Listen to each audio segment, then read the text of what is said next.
নারায়ে রিসালাত ইয়া রাসূলুল্লাহ এই তাকবীর দেওয়া যাবে কিনা? আসসালামু আলাইকুম রহমতুল্লাহ। আমাদের সমাজের মুসলমান এখন দুই ভাগে বিভক্ত হয়ে গেছে। একটা হলো নারায়ে সালাতের দল, আর একটা হলো দ্বীন ইসলাম জিন্দাবাদের দল।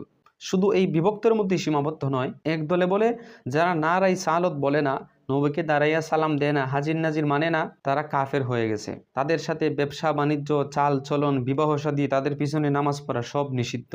এক কথায় মুসলমান থেকে বার করে দিছে। বিগত 12 এপ্রিল মার্চ পর গাজায় নারায়ে সালাত কেন বলা হলো না, এজন্য এটা কবুলই হয় নাই। সমস্যাটা কোথায়? কোরআন হাদিসে যদি নারায়ে সালাত থাকে তাহলে আমরা কেন বলবো না? অথচ এটা ফরজ ছিল না, ওয়াজিব ছিল না, একটা নফল মুস্তাহাবের মতন একটা বিষয় ছিল। কিন্তু এটাকে এত বাড়াবাড়ি করে আমরা সামনে নিয়ে গেছি, এখন আমরা বিভক্ত হয়ে গেছি। আসলেই কোরআন হাদিসে নারায়ে সালাত সম্পর্কে কোনো আমল আছে কিনা, বা সাহাবায়ে কেরাম করেছেন কিনা? শায়েখ আহমদুল্লাহ সাহেবের জবান থেকে আমরা নারায়ে সালাত সম্পর্কে সুন্দর একটি সমাধানের কথা জানবো। চলুন আমরা বিস্তারিত শুনি। দেখুন, নারা মানে হলো ধ্বনি। নারা মানে কি? ধ্বনি, আওয়াজ। নারায়ে তাকবীর মানে হলো তাকবীরের ধ্বনি দাও, অর্থাৎ আল্লাহু আকবারের আওয়াজ দাও, তখন সবাই আল্লাহু আকবার বলে, তাই না? নারায়ে রিসালাত যে, এটার অর্থ হলো আমাদের প্রিয় নবী সাল্লাল্লাহু আলাইহি সাল্লাম, আল্লাহর হাবিব, তার রাসূল হওয়ার ধ্বনি দাও, তখন মানুষ কি বলে? ইয়া রাসূলুল্লাহ, তাই না? নারায়ে রিসালাত বললে কি বলে? ইয়া রাসূলুল্লাহ। নারায়ে তাকবীর যেটা, এটা তো কোরআন হাদিস দ্বারা প্রমাণিত। ভুরি ভুরি জায়গায় নামাজের শুরুতে তাকবীর আছে না নাই? আজানে তাকবীর, বড় কোনো কিছু অর্জন হলে তাকবীর, উপরের দিকে ওঠার সময় তাকবীর, বহু জায়গায় তাকবীর আছে। জিলহজের প্রথম দশকে প্রচুর পরিমাণে তাকবীর আছে, ঈদের নামাজে যাইতে তাকবীর আছে, হ্যাঁ, বিভিন্ন সময় তাকবীর আছে। এবং তাকবীর এটা আল্লাহর বড়ত্ব বর্ণনা করলে অনেক সওয়াব হয়, এটা নির্দেশ কোরআন হাদিসে আসছে। এই জন্য কাউকে তাকবীরের ধ্বনি দিতে বলা এটা ভালো, এটা খারাপ কিছু না। কিন্তু নবী করিম সাল্লাল্লাহু আলাইহি সাল্লাম, আল্লাহর রাসূল, এই কথার ধ্বনি দাও এটা বললে হে আল্লাহর রাসূল বলা, এটার কোনো নির্দেশনা কোরআন হাদিসে কোথাও তো নাই। সেই সাথে নারায়ে রিসালাত মানে রাসালাতের ধ্বনি বা রাসূলের ধ্বনি যেটাই বলেন, এটার জবাবে ইয়া রাসূল, হে আল্লাহর রাসূল বলাটা কিভাবে মানে মিলে কিভাবে? তারপরেও যদি আপনি টেনে টুনে বলেন ঠিক আছে, মানে তাকে আল্লাহর রাসূল হিসেবে আমরা স্বীকার করছি, সেটা আমরা বললাম, তাহলে আমার প্রশ্ন হলো, ইয়া রাসূলুল্লাহ বলছেন, রাসূল আকরাম সাল্লাল্লাহু আলাইহি ওয়াসাল্লাম কি এখানে উপস্থিত আছেন? তাহলে আপনি ইয়া রাসূলুল্লাহ কোন হিসেবে বলছেন? আপনি যে দুরূদ পড়তেছেন নামাজের মধ্যে, সেই দুরূদেও তো নবী সাল্লাল্লাহু আলাইহি ওয়াসাল্লাম শিখান নাই আল্লাহুম্মা সাল্লি আলা মুহাম্মাদ ওয়া আলা আলি মুহাম্মাদ শিখাইছেন। তার কবরের পাশে, তার রওজার পাশে যান, সেখানে গিয়ে ইয়া রাসূলুল্লাহ বলেন, সেটা একটা ব্যাপার। কিন্তু আপনি দূর থেকে বসে ইয়া রাসূলুল্লাহ বলতেছেন।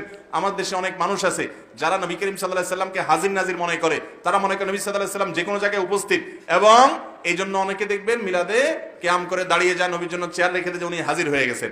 এই আকীদা আহলে সুন্নাহ ওয়াল জামাত আকীদার পরিপন্থী, এবং এই আকীদা অনুযায়ী নবী করিম সাল্লাল্লাহু আলাইহি ওয়াসাল্লামকে হাজির নাজির মনে করা শিরকুন আকীদা।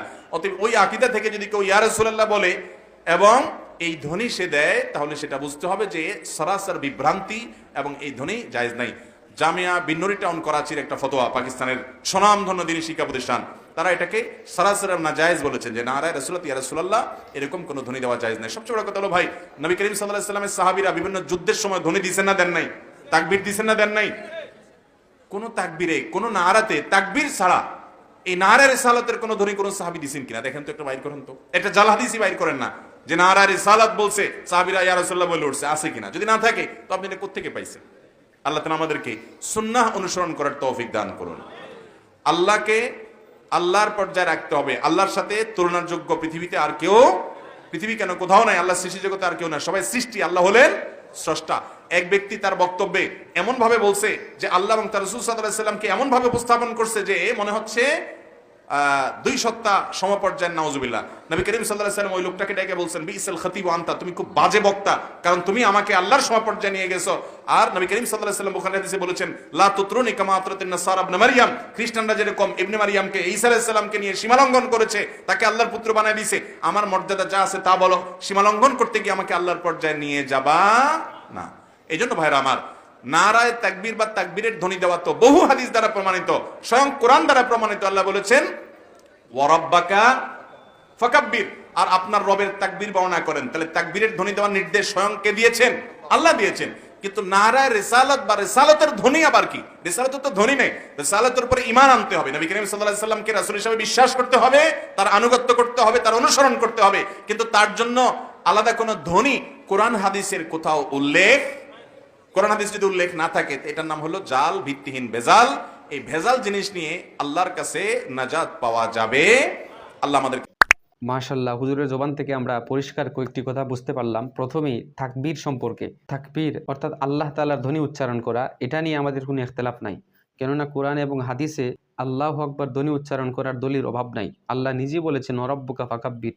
এছাড়া নামাজে একামতে আমরা তাকবীর দিয়ে থাকি, ঈদ নামাজে তাকবীর দিয়ে থাকি। কথা হচ্ছে নারাই সালাত নিয়ে আমাদের সমস্যা। নারাই সালাত মানে রিসালতের ধ্বনি দাও, আওয়াজকে বুলন্দ করো, তখন আমরা বলি ইয়া রাসূলুল্লাহ। এই সম্পর্কে কোরআন হাদিসের কোনো সুস্পষ্ট দলিল পাওয়া যায় না। সাহাবায়ে কেরাম যুদ্ধ করেছেন, রাসূল যুদ্ধ করেছেন, এই যুদ্ধের ময়দানে আল্লাহু আকবার উচ্চারণ করেছেন এমন দলিল আছে, কিন্তু রাসূলের আওয়াজকে বুলন্দ করো আর ইয়া রাসূলুল্লাহ বলছেন এমন কোনো দলিল পাওয়া যায় না। ২ নম্বর কথা হইছে, এখানে ইয়া রাসূলুল্লাহ তখনই বলা হয় যখন রাসূল সামনে উপস্থিত থাকেন, রাসূলকে হাজির নাজির মনে করা হয়, অথচ রাসূল হাজির নাজির না, বেদাতি এবং শিরিকি আকীদা। রাসূলের রোজার পাশে দাঁড়িয়ে যখন ইয়া রাসূলুল্লাহ বলেন একটা আছে, রাসূল এখানে আছেন, এতে কোনো অসুবিধা নাই। আমাদের এখানে আকীদার আরেকটা পয়েন্ট, অর্থাৎ আমরা রাসূলকে হাজির নাজির মনে করি, যার কারণে ইয়া রাসূলুল্লাহ বলি সামনে মনে কইরা। অনেক জায়গায় আছে চেয়ার বসায় দেয় যে রাসূল এসে বসবেন, এটা জঘন্য বেদাতি এবং শিরিকি আকীদা। ৩ নম্বর কথা হইল, রাসূলুল্লাহ সাল্লাল্লাহু আলাইহি সাল্লামের সামনে এক ব্যক্তি ওনার প্রশংসা এমন ভাবে করছে, আল্লাহ এবং রাসূলকে মানে উভয় সত্তা মিলাই লিছে, তখন রাসূল বলছেন বিসাল খতিবু আনতা, তুমি নিকৃষ্ট একটা খতিব। আল্লাহ এবং আল্লাহর রাসূলকে মিলিয়ে নিয়েছো, এটা রাসূল পর্যন্ত পছন্দ করেন নাই। আল্লাহ আল্লাহর জায়গায় থাকবেন, রাসূল রাসূলের জায়গায় থাকবেন। রাসূল সাল্লাল্লাহু আলাইহি সাল্লাম এও বলছেন যে খ্রিস্টানরা যেভাবে ঈসা আলাইহিস সালাতু ওয়াস সালামকে নিয়ে বাড়াবাড়ি করছে, আল্লাহর সন্তান বানাই দিছে, তোমরা আমাকে নিয়ে এমন করো না। ঠিক রাসূলের এই কথাগুলা আমাদের সমাজের মধ্যে যেন মিলে গেছে। আমরা রাসূলুল্লাহ সাল্লাল্লাহু আলাইহি সাল্লামকে সম্মান দিতে গিয়ে এমন এমন কাজ করি যা আল্লাহর উপরে পর্যন্ত চলে যায়। নাইলে রাসূলুল্লাহ সাল্লাল্লাহু আলাইহি সাল্লামের রিসালতের ধ্বনি দেওয়া, ওনার নাম বুলন্দ করা, এটা অসুবিধা ছিল না, কিন্তু অসুবিধা এখানেই, কোরআন হাদিসে নাই, সাহাবায়ে কেরাম করেন নাই, আমাদের করা বাড়াবাড়ি। এই বাড়াবাড়ি রাসূল যদি আজকে জীবিত থাকতেন এটা কখনো পছন্দ করতেন না। তাই হাজির নাজির মনে করা এটা একমাত্র আল্লাহ তাআলার গুণ, অথচ এই গুণ আমরা রাসূলকে দিয়ে দিয়েছি। আজকে রাসূল জীবিত থাকলে তোমাদেরকে ধমক দিতেন যে আল্লাহর গুণ আমাকে কেন দিছো? রাসূলের গুণের কি অভাব আছে কোরআন হাদিসের মধ্যে? অভাব নেই। তো এইভাবে সম্মান দিতে গিয়ে রাসূলুল্লাহ সাল্লাল্লাহু আলাইহি সাল্লামের শান মান আমরা আরো খাটো করতেছি। যাই হোক, আল্লাহ তাআলা যেন আমাদেরকে বোঝার তৌফিক দান করেন, আর ভিডিওটা অবশ্যই শেয়ার করে দিবেন।